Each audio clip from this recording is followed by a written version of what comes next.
చెప్పలేదుగా? విశ్వాసిగా నువ్వు అరగంట ముందు ఉండాలి, 8 గంటల కంటే 7:30కి ఇక్కడ ఉండాలి, ప్రార్థనలో ఉండాలి, దైవికంగా ఉండాలి, సమర్పించుకొని ఉండాలి. నువ్వు అది చేయకుండా నేను పాస్టర్ లేటుకు వస్తాను, నేను లేటుకు వస్తాను. నువ్వేమన్నా పాస్టర్వా? అసిస్టెంట్ పాస్టర్వా?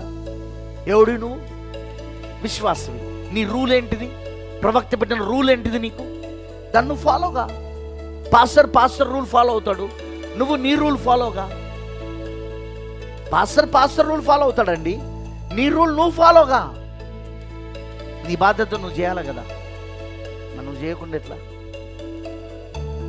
చాలామంది ఈరోజు ఎలా ఉన్నారంటే, ప్రేమైన దేవుని పిల్లలారా, నేను చెప్తున్నాను కదా, వాళ్ళ మనస్సాక్షులు ఆల్రెడీ వాతవేయబడి ఉన్నాయి. వాళ్ళ హృదయం దోషారోపణ చేస్తలేదు. కనీసం ఇక్కడ వాక్యం చెప్తున్నప్పుడు ఈ వాక్యం కూడా వాళ్ళని దోషారోపణ చేస్తున్నా వాళ్ళకి అది పట్టనట్టుగా